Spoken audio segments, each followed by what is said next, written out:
Hi there. You know what this is? Well, you're watching my review, so I assume you know that this is the review of a KWA mp7.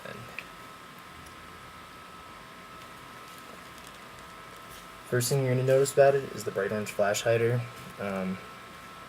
What can I say? They don't include an extra one, but a little bit of paint, and that'll fix right up. Retractable butt stop, very nice. Now this is a really nice weighted gun. I mean, a lot of the other reviews haven't really mentioned how decent the weight is in your hand. It's really like a pistol. It's well balanced. The metal stock that has the metal running up along the side of the body. Really nice weight to it. Those of you who have seen my reviews before know that I'm left-handed, so I use the southpaw. Fully ambidextrous control.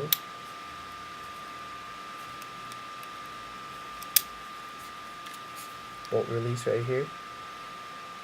It's a better light there. Now, unfortunately, I'm not going to be able to do a shooting review just now. Probably going to have to wait till Thanksgiving so I can do a little bit more on that. Things are busy. I'm really busy. I'm in college. Dorm room, obviously. So we're just going to look at the aesthetics of it. Now, the body is a high-density ABS plastic. Full HK style selecting. Now, something that hasn't been mentioned in a lot of other reviews is that it actually comes with two sets of sights in one. You're going to see the pistol sights here, little dots. Flip them up, and you've got rifle sights. Very nice.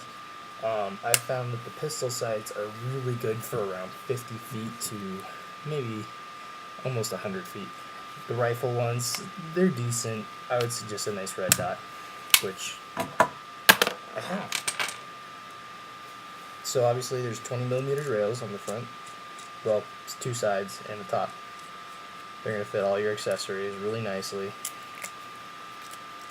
Now this is just a really shitty leopard scope, but my really nice GMP hollow sight replica broke on me. What can I say?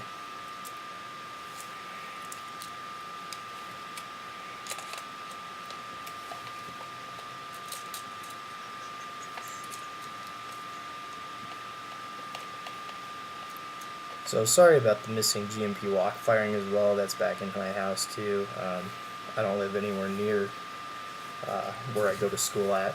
I go out of state, so bummer. So red dots obviously fit nicely. Don't expect to be able to use the rifle sights though unless you get a scope raising mount.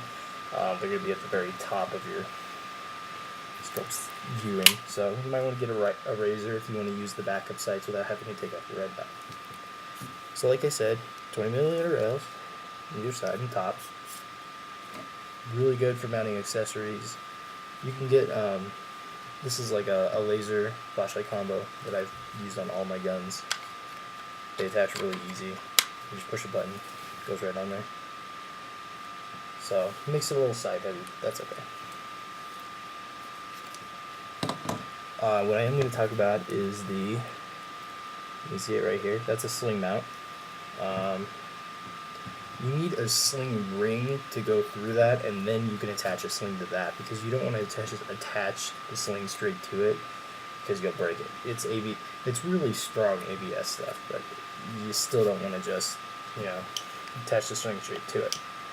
Which brings me to the sling. This is a OE Tech 2 or 1 point sling. It's a really nice sling. It's got the bungees.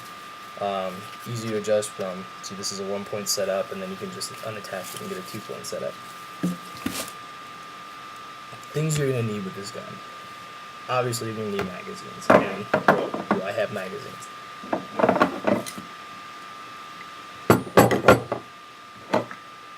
Six mags.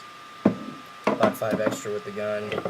1 came with the gun. 6 mags. Pretty decent. What you're going to find about these mags, though, is unlike you might read on the Airsoft GI, they hold 48 rounds. That's not entirely true. Well, not true at all, in fact. They really hold 46 rounds, which is really pushing the spring. And while you're using the gun, the spring has the lock piece, just like a pistol, right? So you push the spring down, it locks, and you can feed your BBs. So if you push it all the way down, you can fit in those extra rounds, but it's going to lock back into that position when the spring gets loose enough. And so while you're firing, you have to push that little button. This is just 40 rounds only in this magazine.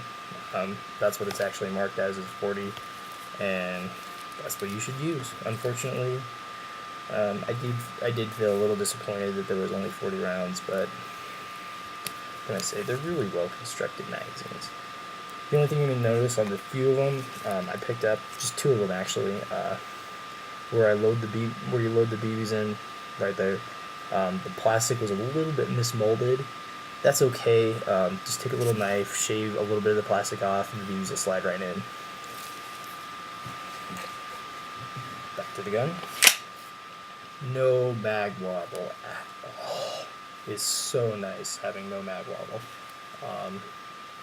So the weight is going to feel really nice. Still pistol style is decent. I mean, it gets a little bit, if you were to hold it out here for like ages, it's going to get tiring, but you know, close to your body, you're two-handed, you're going to be fine.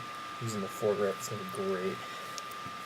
So you push this little piece down right here, hold it up, buttstock piece right here.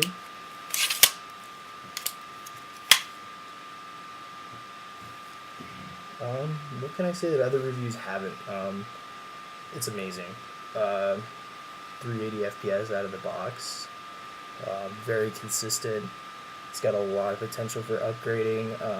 Different flow novels. RA Tech just came out this morning with a negative pressure adjust system. So if you go to a field where you have FPS limit restrictions for CQB indoors, oh man, you're going to need to pick up an RA Tech negative pressure adjust nozzle for this piece.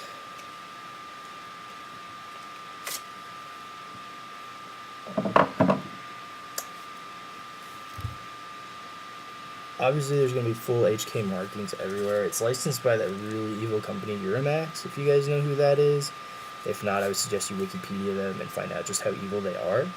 But the only place where it even says anything about Umarex is right here.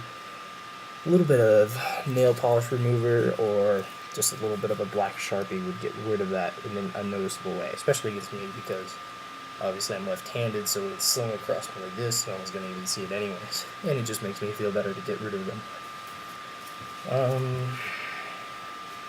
Internally, yes, this gun is different than the Japanese version of the KSC. The flow nozzle is called a rocket valve, are differently shaped, so changing the rocket valve is obviously going to change the flow of air.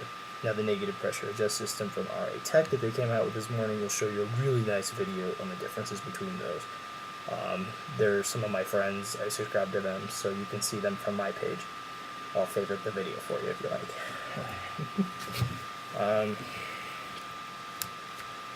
What can I say? The only thing that displeases me about this gun is when it's in full auto.